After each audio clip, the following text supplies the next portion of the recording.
Hey guys, Joel Malm here. I'm the founder of Summit Leaders. I take people on outdoor adventures around the world with a spiritual focus, taking people to all over the world, Mount Kilimanjaro, Inca Trail. I've done the Inca Trail multiple times. That's one of our most popular hikes.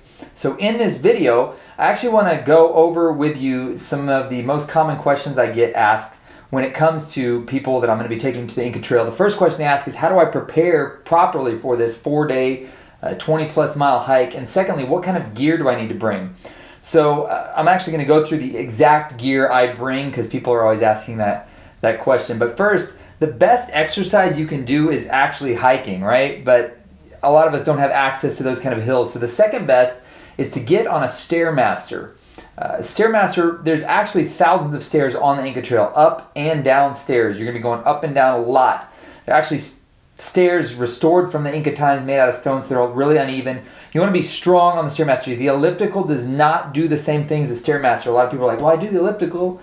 It's not the same thing. You need to be on the Stairmaster. Second thing is, work your hips. Your hips, a lot of movement in your hips. Do some hip exercises, those hip abductor things. Those will strengthen your hips as you hike, because weak hips can often lead to knee problems. I've had that myself, so I've learned that through my experience with this. So prepare by doing the Stairmaster because stairs are everywhere on the Inca Trail. Now, when it comes to gear, a couple of things I want to warn you.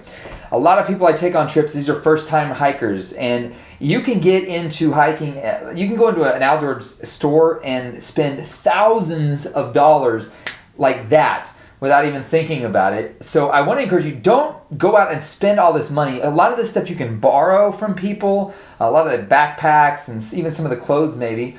But don't spend a lot of money because you don't know that you're necessarily going to want to be into this unless you want to buy the really high-end gear and then sell it to me at half price when you leave on the trip. Don't spend a lot of money on it, but here's the gear I'm going to be using. And again, I've been doing this for years, so I've collected some pretty good stuff. Some of the stuff you're going to see is kind of expensive, so don't necessarily feel like you've got to have that. But this is the gear I'm bringing. Again, it's different for everybody. We'll start with shoes, right? So I use these Merrells. They're Merrell Chameleon Stretch Kangaroo shoes. I've hiked all over the world with these. As you can see, they're very dirty. I need to clean them. The thing about these is they're low top, and so there's not a lot of ankle support. And if you're a first-time hiker or you know you're prone to rolling your ankle, I would not get these. Do not get low top shoes. Get high tops if you're prone to rolling your ankle or you've hurt your ankle before and you're weak in that area. Get high tops, okay? I do this because so far I have pretty strong ankles and everything's gone well for me. So I wear these shoes. This is what I'll be hiking with. Second thing, with socks, I use these REI merino wool socks. They're amazing. REI has a really reasonably priced merino wool sock, and I bring a bunch of these. I bring 6, 7, sometimes 8 pairs of these on the trail with me because I like to switch out socks in the middle of a long hike. We'll go to that in just a second. During the day, their whole trip, I'll be using these Prana pants. These are Prana Stretch. I think they're called Zion Stretches. They're convertible, so you can go from pants to shorts. The Inca Trail has wide temperature fluctuations. I've hiked it sometimes in the 90s where the sun is just beating down on you, especially on day 2, you're on the side of that mountain. I've hiked it on other times on day 2 where the snow and sleet are coming down, just pounding you, and it's super cold. So these give you the flexibility to go with shorts if you want to go with shorts. Great pants. These are really great pants. Also with that, I wear these REI has these 100% polyester shirts. I bring 2 of these. These are actually long sleeve. They're great because even with the long sleeves, it protects you from the sun, and it's still cool when you're wearing it. So REI makes these shirts. Any kind of wicking shirt is good. You don't have to buy that kind, but 100% polyester is great because it quick dries. Also, what I bring with me is, people have even asked down to what kind of underwear I bring. So these are the underwear I wear. You're looking at my underwear. In my mind, these are the most amazing underwear in the whole world. They're ex officio. I think they're called Give and Go boxers.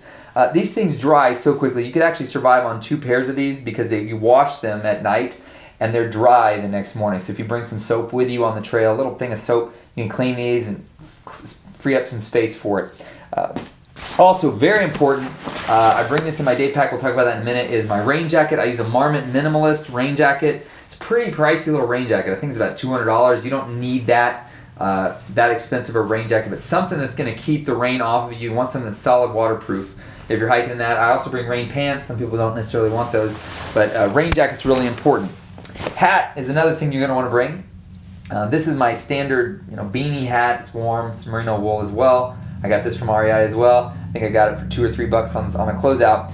If you want to fit in with the locals, you can pick up one of these. It's called a chullo, Chullo, and these are awesome. They cover your ears. Sometimes I'll hike with it, or I'll wear this at camp in the evenings. It gets a little sweaty when I hike with it, so I wear it at camp in the evenings. And you can pick these up for like $1 in Cusco. And they're amazing, they're wonderful, and you'll fit in with the locals if you want to get that.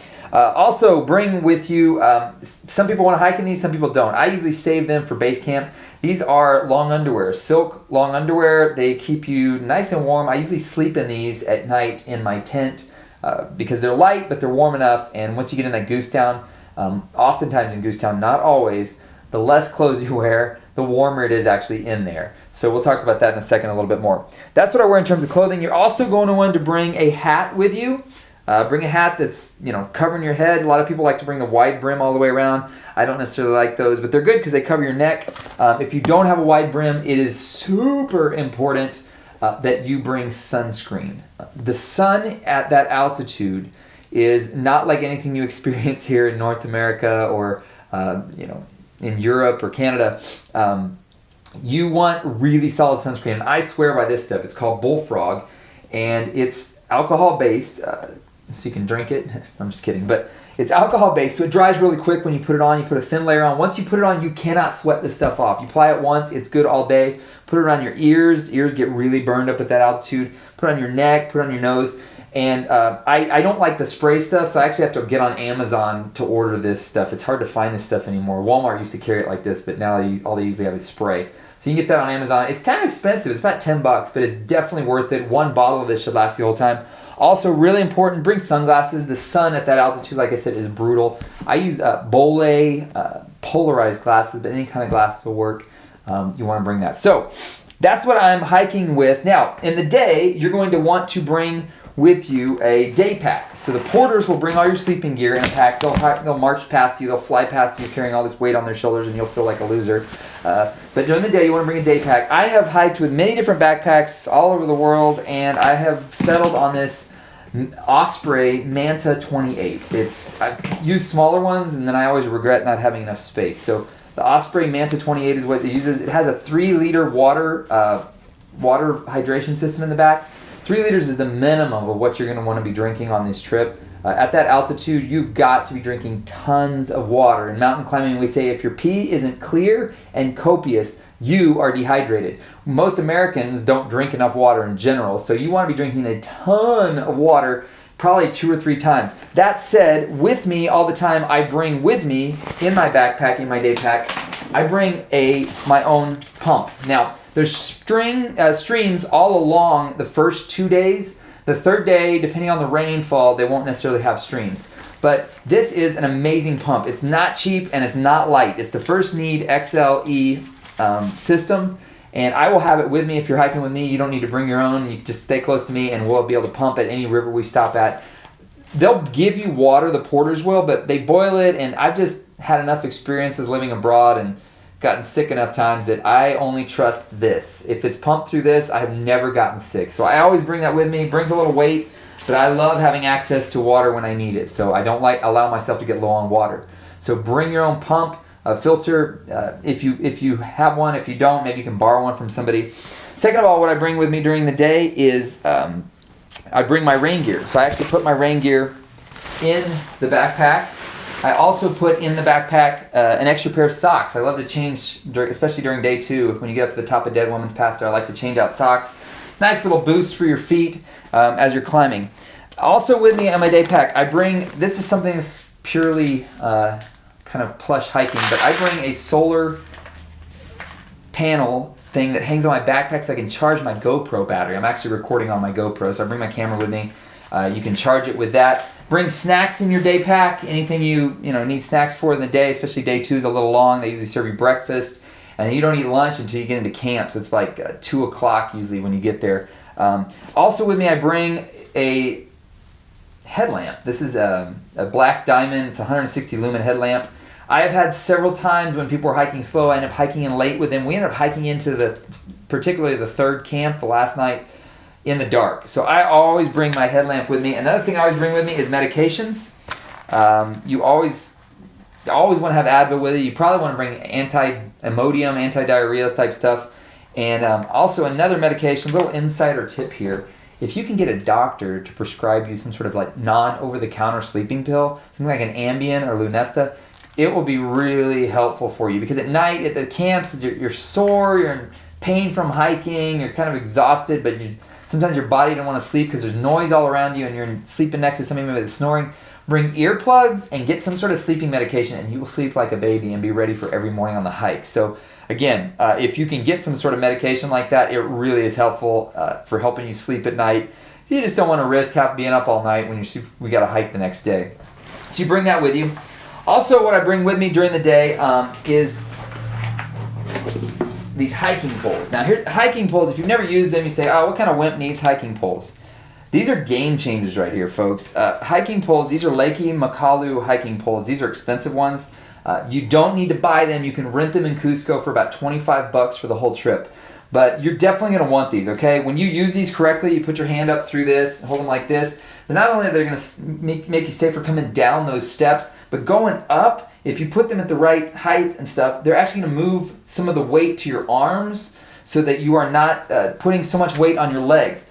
If you do buy them, make sure you get some rubber tips for them. It is actually illegal to hike on the Inca Trail without rubber tips. I've actually gotten busted for that. Managed to talk my way out of it, but they don't want trail erosion. The graphite actually grabs better, but these they want these for the not eroding of the trail. So you'll want hiking poles. Like I said, if you want to buy your own, go ahead. These are actually the spring-loaded shocks, so when they hit a shock thing, they spring load. But again, these are expensive. You can rent them for just $25, $30. So that's what I bring with me on my day pack. Now, here is what I put into my bag that I give to the porters. First of all is your sleeping bag. This is a Mountain Hardwear 15-degree rated goose down bag, and you're going to want, I say, at least a 30-degree rating on a bag. This is another thing that can be rented in Cusco, and in general, they're clean, right? So you can rent one there, but if you're going to rent one, I highly recommend buying a nice liner in the U.S. and bringing it with you or wherever you live. You just don't know if some sweaty person slept in it before you. And supposedly they clean them, but I've seen some that don't necessarily look very clean. So bring your sleeping bag. You put that in your porter bag. Your porter bag is allowed to take 12 kilos, which is approximately 25 pounds. So that can happen in a hurry, 25 pounds. So you want to just go minimal in there with what these guys are going to carry for you. Your sleeping bag is in there. They give you your own sleeping mat, but I always bring mine. I just like to have my own. The sleeping mat they give you, it's kind of a foam thing, depending on your outfitter. I bring this and I put it on top of that foam thing. So I've got two. It's easy to blow up, super easy. I also bring with me, or I put in the porter's bag, a pillow. Some people don't need pillows. I'm not one of those people. I want a pillow. So use this pillow. It shrinks down super small. Little insider tip as well. I bring a camp towel because here's the thing. Particularly at first base camp, that first night in that valley that you're going to be staying in, beautiful place.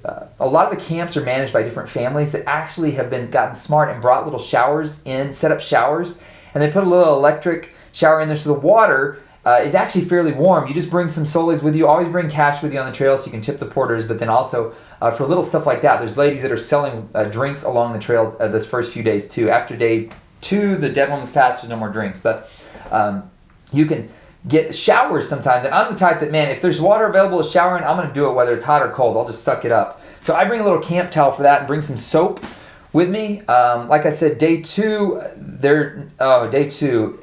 that's another thing. Day 2 has the nastiest bathrooms you'll ever see. So make sure you bring some flip-flops to put in your bag for the porters because you do not want to be walking around in those bathrooms. But I like to take a shower in there, so I go in and take a freezing cold shower. If you can get in before about 4 on that day 2, the sun is still up above. So you get out, shower, and then you just sit in that warmth in your tent. It feels so good. If you don't, it's really cold because the sun goes down early and then the clouds start rolling in through the valley of that camp.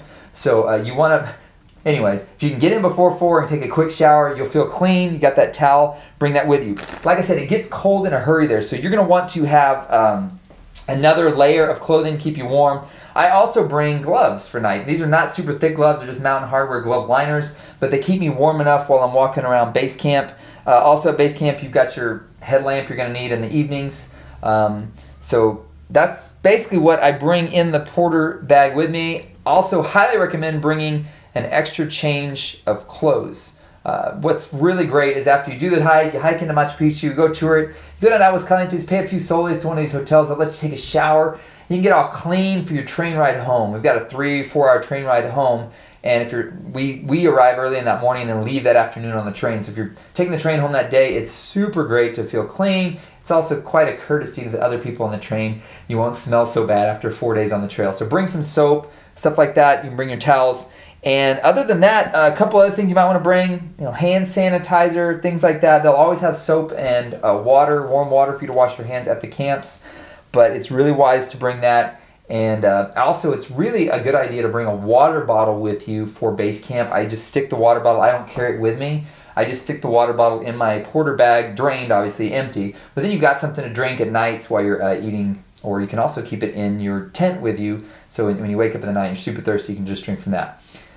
That's what I bring with me. If you've got some other tips you want to add there, you can add them into the comment sections on this section on this video. That's what I bring with me. But trust me, guys, this is going to be an amazing hike. Doing the Inca Trail is like nothing else out there. I've been to 70 plus countries, and the Inca Trail is in my top 5 most cool things. I do it all the time. I love it. So, man, be ready for it. But if you got this gear, I think that's kind of the minimum of what you'll want. And you don't want too much stuff to be hindering you on the trail. Remember, you're hiking with it. So keep it to a minimum, just enough to stay warm and stay dry, and you're going to have an amazing trip hiking in there. Nothing like that 4th day hiking in the early morning. Sun gate looking down on Machu Picchu. You're so high, looking down, high up there looking down on Machu Picchu. It's an amazing experience. Hope you have a great trip on the Inca Trail.